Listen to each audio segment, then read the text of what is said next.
নমস্কার, আমি অরিত্রা আরেকটা ব্লগ নিয়ে এসেছি আপনাদের কাছে। আজকে সোমবার হলেও ছুটির দিন। সকাল এখন 10টা বাজে, ঘুম থেকে উঠলাম আমরা। আজকে এই দেশে ন্যাশনাল হলিডে। কালকে রাতের বেলাতে ডিশওয়াশারে সব ডিশগুলো লোড করা হয়ে গেছিলো, চালাতে ভুলে গেছিলাম। সকালে ঘুম থেকে উঠে মনে পড়েছে, এবারে চালিয়ে দিলাম। আমরা যে সোফা কাম বেডটা কিনেছিলাম না, সেটা তো আমাদের ড্রয়িং রুমেতেই রয়েছে। পঞ্চায়েতে নতুন সিজন এসেছে, সেটা দেখতে দেখতেই ঘুমিয়ে গেছিলাম। এই সোফা কাম বেডটা কেনার পরে খুব ভালো হয়েছে জানেন। সোফাটাকে বেড করে নিয়ে ঘুমিয়ে পড়ি আমরা এখানে টিভি দেখতে দেখতে। এই উইকেন্ডটা লং উইকেন্ড ছিল, শনিবার দিন বন্ধু বান্ধবদের সাথে আড্ডা গল্প হয়েছে। এই রবিবার রাত্রিটা আর এই সোমবারটা এরকমই খাট করা থাকবে সোফাটা। আমাদের দুজনকারই মোস্ট অ্যাওয়েটেড সিজন এসেছে পঞ্চায়েতের। গোটা সিজনটা দেখা হয়নি, বাকি সিজনটা আজকে রাতে দেখব। বিছানাটা গোছানো হয়ে গেছে, চাটা খেয়ে নিয়ে দুপুরের রান্নাটা মিটিয়ে নেব। আজকে বাইরের ওয়েদারটা বেশ ঝলমলে জানেন।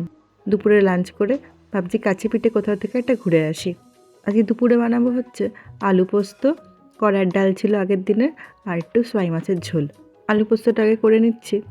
সর্ষের তেলে একটুখানি কালো জিরে ফোড়ন আর শুকনো লঙ্কার ফোড়ন দিয়েছিলাম। তারপরে ডুমো ডুমো করে কেটে রাখা আলু আর ঝিঙেটা দিয়ে দিলাম। ওগুলোকে ভালো করে ভেজে নেব। ভেজে নিয়ে সেদ্ধ হওয়ার জন্য ঢাকা দিয়ে একটুখানি রেখে দেবো খানিকক্ষণ।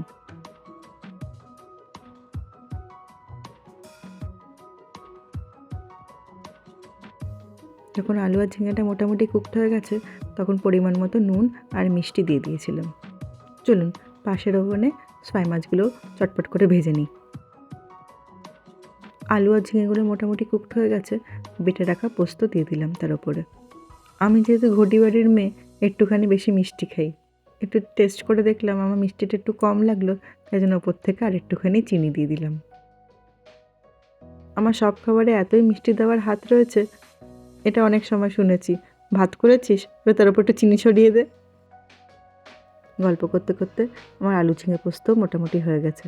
চলুন একটু বাইরে থেকে ঘুরে আসি, তারপরে ফিরে এসে সোয়াই মাছের ঝোলটা করব। দেখছেন আজ কি সুন্দর ঝলমলে ওয়েদার, আর কি সুন্দর হাওয়া দিচ্ছে।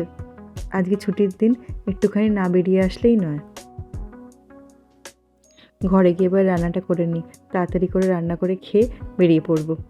মাছ ভেজের তেলেতেই দিয়ে দিলাম টমেটো, কাঁচা লঙ্কা, ধনেপাতা, রসুন আর কালো জিরের পেস্ট। মশলাটাকে একটু ভালো করে কষিয়ে নেব এবারে। এরপরে পরিমাণ মতন নুন দিয়ে দেবো। এই মাছের ঝোলটার মেন ইনগ্রিডিয়েন্ট লাগে এই গুঁড়ো গোলমরিচ। লাস্টে এটাকে দিয়ে আর একটু ভালো করে কষিয়ে নিচ্ছি মশলাটাকে। মশলাটা একদম কষে আসলে মাছগুলো একে একে দিয়ে দিয়েছিলাম, তারপরে দিয়ে দিয়েছি হচ্ছে একটু জল। খুব টেস্টি হয় জানেন এই মাছের ঝোলটা। দুপুরে কড়াইয়ের ডাল, আলু ঝিঙে পোস্ত আর এই মাছের ঝোল খেয়ে আমরা এখন বেরিয়ে পড়েছি। আমাদের বাড়ি থেকে মাত্র আধ ঘন্টা দূরে একটা সুন্দর লেক রয়েছে জানেন। লোকের মুখে অনেক সুনাম শুনেছে এই লেকটার ব্যাপারে, আজ অবধি যাইনি। আজকে যাই, লেকটাকে ভালো করে দেখে আসি। ওই লেকটার আশেপাশে অনেকে পিকনিক করতেও আসে, বাড়ি থেকে সব খাবার দাবার করে নিয়ে আসে, গোটা দিনটা ওই লেকটার সামনে কাটায়। নেক্সট টাইম আমরা যখন আবার আসবো, আমরা সেরকমটাই করবো ভাবছি।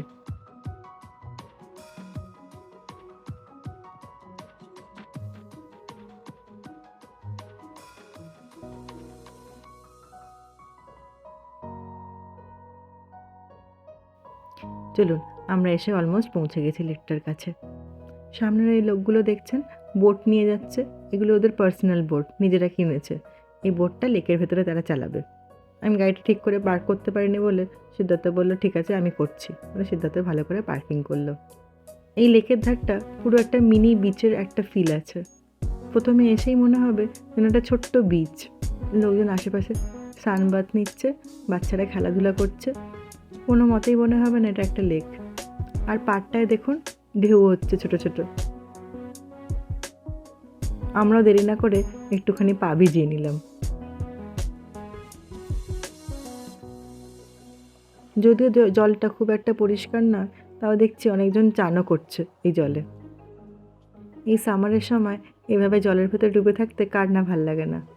এই দেশে সামারের সময়টা হচ্ছে আনন্দ করার সময়, আর উইন্টারের সময়টা সবাই ঘরবন্দি হয়ে থাকে। তাই একটু ছুটি পেলেই লোকজন বেরিয়ে পড়ে একটু মজা আনন্দ করতে।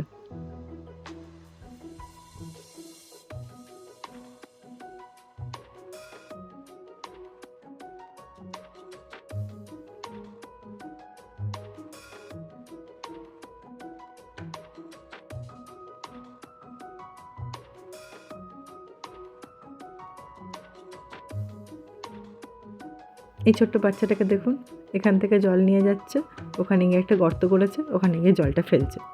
খানিকক্ষণ আমরা এখানে বসে থাকলাম, তারপরে খবর পেলাম যে সামনে একটা রেস্টুরেন্ট আছে, সেই রেস্টুরেন্টের দিকেই যাচ্ছি আমরা। কি সুন্দর চারিদিকে গাছ, আর এই গাছগুলোর মাঝখান দিয়ে রাখতে খুব ভাল লাগছে আমাদের।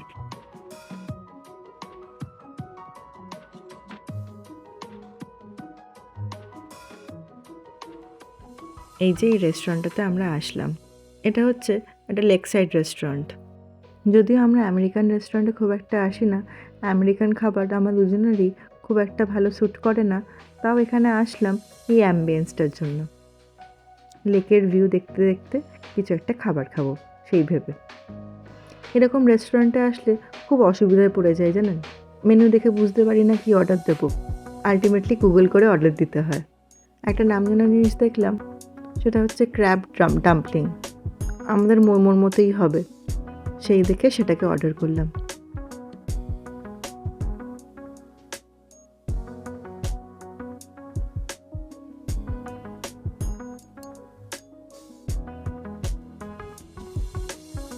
এই দেখুন, এই হচ্ছে 4খানা ক্র্যাব ডাম্পলিং।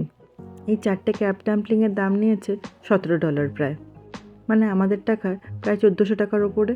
প্রথমে ভেবেছিলাম এই মোমোটা খাবো, তারপরে পরে আরও কিছু খাবো, এইটুকু কোয়ান্টিটি দেখে আর মনে তা হলো না। এই জন্যই আমরা সবসময় প্রেফার করি ইন্ডিয়ান রেস্টুরেন্টে যাওয়ার জন্য। নিজের দেশের চেনা পরিচিত খাবার খাবো, সেটাই ভালো আমাদের।